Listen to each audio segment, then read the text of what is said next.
America ಅಲ್ಲಿ ಒಹಾಯೋ ಅನ್ನೋ river ಹತ್ರ ಮನುಷ್ಯರಿಗೆ ಡೇರ್ ವುಲ್ಫ್ ಫಾಸಿಲ್ ಸಿಗುತ್ತೆ 1854 ಅಲ್ಲಿ. ಅಂಡ್ 1858 ಅಲ್ಲಿ ಅಮೆರಿಕನ್ ಸೈಂಟಿಸ್ಟ್ ಜೋಸೆಫ್ ಲೇಡಿ ಈ ಸೇಸ್ ದಟ್ ಈ ಪ್ರಾಣಿನ ಕ್ಯಾನಸ್ ವಂಶದಲ್ಲಿ ಹಾಕ್ಬೇಕು ಅಂತ. ಅಲ್ಲಿಂದ ಆ ಡೇರ್ ವುಲ್ಫ್ ಗೆ ಒಂದು ಸೈಂಟಿಫಿಕ್ ನೇಮ್ ಸಿಗುತ್ತೆ, ಕ್ಯಾನಸ್ ಟ್ರೈಬ್ಸ್. ಹಂಗಂದ್ರೆ ಒಂದು ಭಯಾನಕವಾದ ನಾಯಿ, ಸ್ಕೇರಿ ಡಾಗ್. ಭೂಮಿ ಮೇಲೆ ಡಾಗ್ ಸ್ಪೀಶೀಸ್ ಏನಿದೆ, ವುಲ್ಫ್, ಡಾಗ್, ಫಾಕ್ಸ್, ಇದೆಲ್ಲಾನು ಕ್ಯಾನಸ್ ಫ್ಯಾಮಿಲಿಗೆ ಬಿಲಾಂಗ್ ಮಾಡೋದು. ಇದಾದ್ಮೇಲೆ 1918 ಅಲ್ಲಿ ಒಬ್ಬ ಸೈಂಟಿಸ್ಟ್ ಇರ್ತಾರೆ, ಜಾನ್ ಮರಿಯಂ. ಇವರು ಲಾಸ್ ಏಂಜಲಸ್ ಅಲ್ಲಿ ಡೇರ್ ವುಲ್ಫ್ ಫಾಸಿಲ್ ಬಗ್ಗೆ ಸ್ಟಡಿ ಮಾಡ್ತಾ ಇರ್ತಾರೆ. ಆಗ ಈ ಕ್ಲೇಮ್ಸ್ ದಟ್ ಈ ಡೇರ್ ವುಲ್ಫ್ ಏನಿದೆ ಇದು ಕಂಪ್ಲೀಟ್ಲಿ ಡಿಫ್ರೆಂಟ್, ಇದನ್ನ ಕ್ಯಾನಸ್ ಫ್ಯಾಮಿಲಿಯಲ್ಲಿ ಕ್ಲಾಸಿಫೈ ಮಾಡಬಾರ್ದು, ಇದಕ್ಕೆ ಒಂದು ಸಪರೇಟ್ ಜನರೇಷನ್ ಬರಬೇಕು. ಇದ್ರ ಹೇಳಿದಾದ್ಮೇಲೆ ಅಟ್ ದ ಸೇಮ್ ಟೈಮ್ ಅವ್ರ ಸ್ಟೇಟ್ಮೆಂಟ್ ನ ತುಂಬಾ ಸೀರಿಯಸ್ ಆಗಿ ತಗೊಳ್ಳೋದಿಲ್ಲ, ಇನ್ಕರೆಕ್ಟ್ ಅಂತ ಹೇಳಿ ಅವ್ರ ಸ್ಟೇಟ್ಮೆಂಟ್ ನ ಇಗ್ನೋರ್ ಮಾಡ್ತಿರ್ತಾರೆ. ಫಾರ್ ದ ನೆಕ್ಸ್ಟ್ 100 years ಸಾಕಷ್ಟು ಜನ ಬಿಲೀವ್ ಮಾಡ್ತಾ ಇದ್ರು ದಟ್ ಡೇರ್ ವುಲ್ಫ್ ಬಂದು ಗ್ರೇ ವುಲ್ಫ್ ಮತ್ತೆ ಇವಾಗಿನ ಮಾಡರ್ನ್ ವುಲ್ಫ್ ಗೆ ಒಂದು ರಿಲೇಟಿವ್ ಅಂತ. ಆದ್ರೆ 2021 ಅಲ್ಲಿ ಒಂದು ಸ್ಟಡಿ ಪಬ್ಲಿಷ್ ಆಗಿತ್ತು, ನ್ಯಾಚುರಲ್ ಜರ್ನಿ ಅಂತ. ಇಲ್ಲಿಂದ ನಮ್ಮ ಮನುಷ್ಯರಿಗೆ ಡೇರ್ ವುಲ್ಫ್ ಬಗ್ಗೆ ಏನು ಪರ್ಸ್ಪೆಕ್ಟಿವ್ ಇತ್ತು ಅದು ಕಂಪ್ಲೀಟ್ ಆಗಿ ಚೇಂಜ್ ಆಯ್ತು. ಡೇರ್ ವುಲ್ಫ್ ಫಾಸಿಲ್ ನ ಫುಲ್ ಡೀಟೇಲ್ ಆಗಿ ಸ್ಟಡಿ ಮಾಡಿದಾದ್ಮೇಲೆ it was found that dire wolf ಬಂದು ಮಾಡರ್ನ್ ವುಲ್ಫ್ ಗಿಂತ ತುಂಬಾ ಡಿಫ್ರೆಂಟ್ ಅಂತ. ಅಬೌಟ್ 5.7 million years ago ಈ ಡೇರ್ ವುಲ್ಫ್ ಬಂದು ಬೇರೆ ವುಲ್ಫ್ ಪ್ರಜಾತಿಗಳಿಂದ ಸಪರೇಟ್ ಆಗ್ಬಿಟ್ಟಿತ್ತು. ಇದೇ ಸೇಮ್ ಸ್ಟಡಿಯಲ್ಲಿ they found that dire wolf ಬಂದು ನಾರ್ದರ್ನ್ ಅಮೆರಿಕಾ ಅಲ್ಲಿ ಇರ್ತಾ ಇದ್ದಿದ್ದು ಅಂಡ್ ಅವುಗಳು ಗ್ರೇ ವುಲ್ಫ್ ಮತ್ತೆ ಗೊಯಾಟಿ ಜೊತೆ ಇರ್ತಾ ಇದ್ದಿದ್ದು. ಈ ತರ ಇದ್ದಾಗ ಕೂಡ ಅವುಗಳ ನಡುವೆ ಯಾವ ತರ ಇಂಟರ್ನಲ್ ಬ್ರೀಡಿಂಗ್ ನಡೀತಾ ಇದ್ದಿಲ್ಲ. ಅಂಡ್ 13,000 years ಆದ್ಮೇಲೆ ಡೇರ್ ವುಲ್ಫ್ ಬಂದು ಭೂಮಿಯಿಂದ ಎಕ್ಸ್ಟಿಂಟ್ ಆಗ್ಬಿಡುತ್ತೆ. ಅದೇ ನಾರ್ಮಲ್ ಆಗಿರೋ ತೋಳಗಳು ಬಂದು ಹಂಗೆ ಉಳಿಯುತ್ತೆ, ಅವುಗಳು ಎಕ್ಸ್ಟಿಂಟ್ ಆಗೋದಿಲ್ಲ. Here the question is, normal ತೋಳಗಳು ಯಾಕೆ ಎಕ್ಸ್ಟಿಂಟ್ ಆಗಿಲ್ಲ ಅಂತ?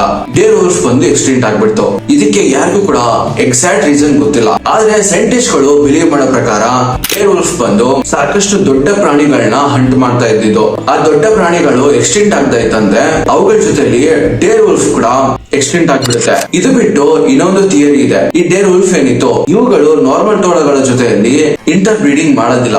ಸೊ ಅವುಗಳು ಹೊಸ ಎನ್ವಿರಾನ್ಮೆಂಟ್ ನ ಅಡಾಪ್ಟ್ ಮಾಡ್ಕೊಂಡಿಲ್ಲ, ಅದಕ್ಕೆ ಅವುಗಳು ಎಕ್ಸ್ಟಿಂಟ್ ಆಗ್ಬಿಡ್ತು. ನೀವೇನಾದ್ರೂ ಡೇರ್ ವುಲ್ಫ್ ನ ಮತ್ತೆ ಮಾಡರ್ನ್ ವುಲ್ಫ್ ನ ಕಂಪೇರ್ ಮಾಡಿದ್ರೆ ಡೇರ್ ವುಲ್ಫ್ ಬಂದು ಮಾಡರ್ನ್ ವುಲ್ಫ್ ಗಿಂತ 25% ದೊಡ್ಡದಾಗಿರುತ್ತೆ. ಆಲ್ದೋ ಡೇರ್ ವುಲ್ಫ್ ತಲೆ ಬಂದು ಮಾಡರ್ನ್ ವುಲ್ಫ್ ಗಿಂತ ಸ್ವಲ್ಪ ಉದ್ದ ಮತ್ತೆ ವೈಡ್ ಆಗಿರುತ್ತೆ. ಅಂಡ್ ಅವುಗಳ ಜಾ ಕೂಡ ಅಷ್ಟೇ ತುಂಬಾ ಪವರ್ಫುಲ್ ಆಗಿರುತ್ತೆ. ಅಂಡ್ ಅವುಗಳ ಮೈ ಮೇಲೆ ಒಂದು ಲೈಟ್ ಫರ್ ಇರುತ್ತೆ. ಬೇಸಿಕಲಿ ಆ ಲೈಟ್ ಫರ್ ಬಂದು ವೈಟ್ ಕಲರ್ ಅಲ್ಲಿ ಇರುತ್ತೆ.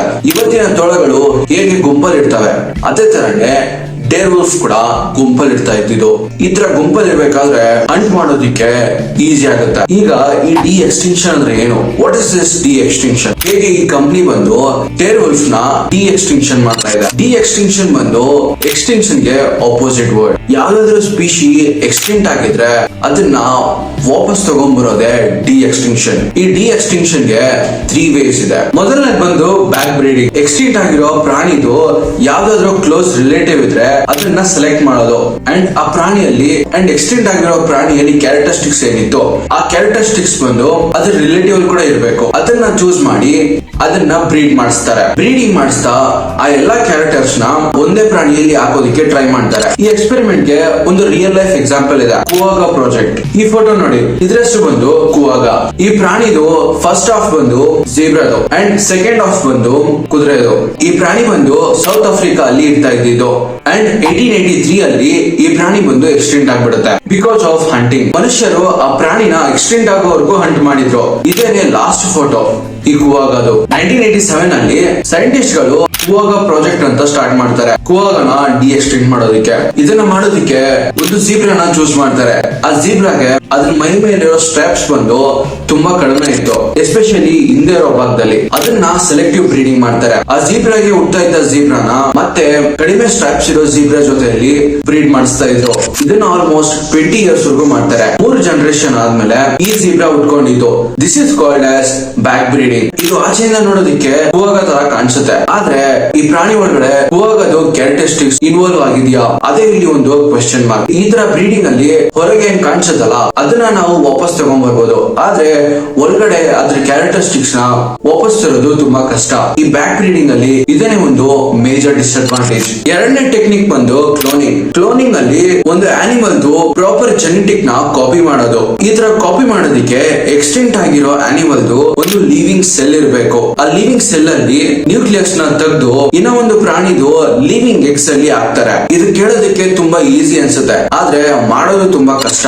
1996 ಅಲ್ಲಿ ಒಂದು ಆನಿಮಲ್ ನ ಕ್ಲೋನ್ ಮಾಡಿದ್ರು, ಅದೇನೆ ಡಾಲಿ ದ ಶಿಪ್. ಇದಾದ್ಮೇಲೆ ಈ ಕ್ಲೋನಿಂಗ್ ನ ಇನ್ನೊಂದ್ಸತಿ 2000 ಅಲ್ಲಿ ಯೂಸ್ ಮಾಡ್ತಾರೆ. ಆ ಟೈಮ್ ಅಲ್ಲಿ ಒಂದು ಸ್ಪೀಶಿ ಇತ್ತು, ಅದು ಆಲ್ಮೋಸ್ಟ್ ಎಕ್ಸ್ಟೆಂಟ್ ಆಗೋ ಲೆವೆಲ್ ಅಲ್ಲಿ ಇತ್ತು. ಒಂದು ಸ್ಪ್ಯಾನಿಶ್ ಗೋಟ್ ಬೊಕಾಡೋ, ಇದು ಹೈಲಿ ಎಂಡೇಂಜರ್ಡ್ ಸ್ಪೀಶಿ ಆಗಿತ್ತು. 6 ಜನವರಿ 2000 ಈ ಗೋಟ್ ಲಾಸ್ಟ್ ಆನಿಮಲ್ ಇತ್ತು, ಅದು ಇವತ್ತು ಸತ್ತೋಗ್ಬಿಡುತ್ತೆ. ಇವತ್ತಿಂದ ಈ ಗೋಟ್ ಎಕ್ಸ್ಟೆಂಟ್ ಆಗ್ಬಿಟ್ಟಿದ್ದು. ಆ ಮೇಕೆ ಸಾಯೋದಕ್ಕಿಂತ 1 ವರ್ಷ ಮುಂಚೆ ಸೈಂಟಿಸ್ಟ್ ಗಳು ಆ ಮೇಕೆದು ಸೆಲ್ಸ್ ಬಂದು ಹಾರ್ವೆಸ್ಟ್ ಮಾಡ್ತಾರೆ. ಆ ಸೆಲ್ ಸ್ಯಾಂಪಲ್ಸ್ ಬಂದು ತುಂಬಾ ಸೇಫ್ ಆಗಿ ಕೋಲ್ಡ್ ಸ್ಟೋರೇಜ್ ಅಲ್ಲಿ ಸ್ಟೋರ್ ಆಗಿತ್ತು ಕ್ಲೋನಿಂಗ್ ನ ಅಟೆಂಪ್ಟ್ ಮಾಡೋದಕ್ಕೆ. ಇದಾದ್ಮೇಲೆ ಆ ಸೆಲ್ ಇಂದ ನ್ಯೂಕ್ಲಿಯಸ್ ನ ತೆಗಿತಾರೆ ಅಂಡ್ ಆ ನ್ಯೂಕ್ಲಿಯಸ್ ನ 55 ಡಿಫರೆಂಟ್ ಗೋಟ್ಸ್ ಅಲ್ಲಿರೋ ಎಕ್ಸೆಲ್ ಆಗ್ತಾರೆ. ಇಲ್ಲಿ ಸಕ್ಸಸ್ ರೇಟ್ ಬಂದು ತುಂಬಾ ಜಾಸ್ತಿ ಇದ್ದಿಲ್ಲ, ಬರೀ 7 ಮೇಕೆಗಳಷ್ಟೇನೆ ಪ್ರೆಗ್ನೆಂಟ್ ಆಗಿದ್ದು. ಅದರಲ್ಲೂ ಕೂಡ 6 ಮೇಕೆಗಳು ಮಿಸ್ಕ್ಯಾರೇಜ್ ಆಗ್ಬಿಡುತ್ತೆ.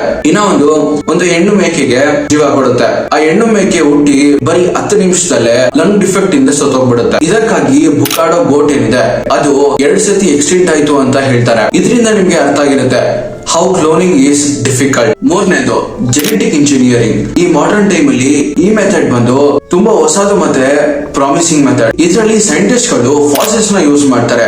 ಫಾಸಿಲ್ಸ್ ಬಂದು DNA ನ 1000 ಇಯರ್ಸ್ ವರೆಗೂ ಪ್ರಿಸರ್ವ್ ಮಾಡಿ ಇಟ್ಕೊಂಡಿರುತ್ತೆ. ಇದರಲ್ಲಿ ಫಾಸಿಲ್ಸ್ ಇಂದ ಸೈಂಟಿಸ್ಟ್ ಗಳು DNA ನ ಎಕ್ಸ್ಟ್ರಾಕ್ಟ್ ಮಾಡ್ಕೊಂತಾರೆ ಅಂಡ್ ಅದನ್ನ ಸ್ಟಡಿ ಮಾಡ್ತಾರೆ. ಎಕ್ಸ್ಟೆಂಟ್ ಆಗಿರೋ ಪ್ರಾಣಿದು ಎಕ್ಸಾಕ್ಟ್ ಜೀನ್ ನ ಕಂಡುಹಿಡಿಯೋದಿಕ್ಕೆ ಅಂಡ್ ಈ ಜೀನ್ಸ್ ನ ಅದಕ್ಕೆ ಕ್ಲೋಸೆಸ್ಟ್ ರಿಲೇಟಿವ್ ಇರೋ ಆ ಪ್ರಾಣಿದು ಜೀನ್ಸ್ ಜೊತೆಯಲ್ಲಿ ಕಂಪೇರ್ ಮಾಡ್ತಾರೆ. ಇದಾದ್ಮೇಲೆ ಅವರು DNA ಎಡಿಟಿಂಗ್ ಮಾಡ್ತಾರೆ. ಆ ಪ್ರಾಣಿದು ಕ್ಲೋಸೆಸ್ಟ್ ರಿಲೇಟಿವ್ ಏನಿತ್ತು ಆ ಪ್ರಾಣಿಗ ತಗೊಂಡ ಜೀನ್ಸ್ ನ ಎಕ್ಸ್ಟೆಂಟ್ ಆಗಿರೋ ಪ್ರಾಣಿದು ಜೀನ್ಸ್ ಜೊತೆಯಲ್ಲಿ ಎಡಿಟಿಂಗ್ ಮಾಡ್ತಾರೆ. ಈ ತರ ಸೆಲ್ಸ್ ನ ಆಲ್ಟರ್ ಮಾಡಿದಾದ್ಮೇಲೆ ಉಳಿದಿರೋ ಪ್ರೊಸೆಸ್ ಏನಿದೆ ಅದು ಕ್ಲೋನಿಂಗ್ ತರ.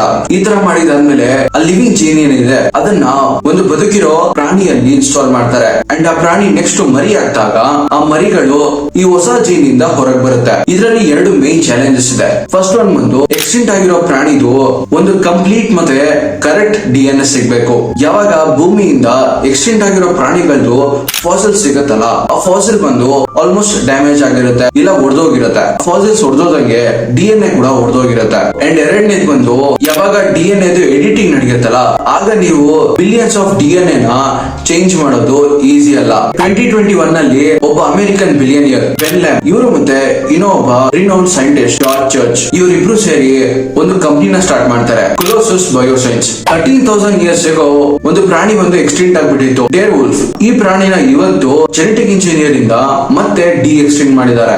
ಈ ಕಂಪನಿ ಇನ್ನು ಕ್ಲೈಮ್ ಮಾಡಿದ್ರೆ ದಟ್ ಫ್ಯೂಚರ್ ಅಲ್ಲಿ ಸಾಕಷ್ಟು ಡಿಫರೆಂಟ್ ಎಕ್ಸ್ಟೆಂಟ್ ಆಗಿರೋ ಅನಿಮಲ್ಸ್ ನ ಮತ್ತೆ ಎಕ್ಸ್ಟೆಂಟ್ ಮಾಡ್ತೀವಿ ಅಂತ. ಈ ತರ ಎಕ್ಸ್ಟೆಂಟ್ ಆಗಿರೋ ಸ್ಪೀಶೀಸ್ ಅಲ್ಲಿ ಟಾಂಜಾನಿಯನ್ ಟೈಗರ್ ಇದು ಕೂಡ ಒಂದು, ಇದು ಆಸ್ಟ್ರೇಲಿಯಲ್ಲಿ ಇದ್ದಿದ್ದು. ಅಂಡ್ ಇನ್ನೂ ಒಂದು ಡೋಡೋ ಬರ್ಡ್, ಇದು ಮಾರಿಷಿಯಸ್ ಅಲ್ಲಿ ಇದ್ದಿದ್ದು ಇನ್ ಇಯರ್ 1600. ಈ ಹುಲಿ ಮ್ಯಾಮತ್ಸ್ ನ ನೀವು ಎಲಿಫೆಂಟ್ಸ್ ಗೆ ಕಂಪೇರ್ ಮಾಡಿದ್ರೆ ತುಂಬಾ ದೊಡ್ಡದಾಗಿರುತ್ತೆ. ಅವುಗಳು ಸ್ನೋ ರೀಜನ್ ಅಲ್ಲಿ ಇಡ್ತಾ ಇದ್ದಿದ್ದು. 4000 ಇಯರ್ಸ್ ಆಗೋ ಈ ಹುಲಿ ಮ್ಯಾಮತ್ಸ್ ಬಂದು ಎಕ್ಸ್ಟೆಂಟ್ ಆಗ್ಬಿಟ್ಟು. ಅಕಾರ್ಡಿಂಗ್ ಟು ದ ಕಂಪನಿ, ಈ ಕಂಪನಿ ಹೇಳೋ ಪ್ರಕಾರ ಅವ್ರದ್ದು ಫಸ್ಟ್ ಪ್ರಾಜೆಕ್ಟ್ ಡೇರ್ ವುಲ್ಫ್, ಇದನ್ನ ಇವರು ಆಲ್ರೆಡಿ ಎಕ್ಸ್ಟೆಂಡ್ ಮಾಡಿದ್ದಾರೆ. ನಾನು ಇಷ್ಟೊತ್ತು ಹೇಳಿದ್ನಲ್ಲ ಈ ಪ್ರಾಣಿಗಳನ್ನ ಫ್ಯೂಚರ್ ಅಲ್ಲಿ ಎಕ್ಸ್ಟೆಂಡ್ ಮಾಡ್ತಾರೆ. ವಿಡಿಯೋ ಇಲ್ಲಿ ಗಂಟ ನೋಡಿದ್ರೆ ಅಂದ್ರೆ ಡೆಫಿನೆಟ್ಲಿ ಇಷ್ಟ ಆಗಿರುತ್ತೆ. ಇಷ್ಟ ಆಗಿದ್ರೆ ಲೈಕ್ ಮಾಡಿ, ಶೇರ್ ಮಾಡಿ, ಸಬ್ಸ್ಕ್ರೈಬ್ ಮಾಡಿ. ನಾನು Praveen, AK royal Praveen, signing off.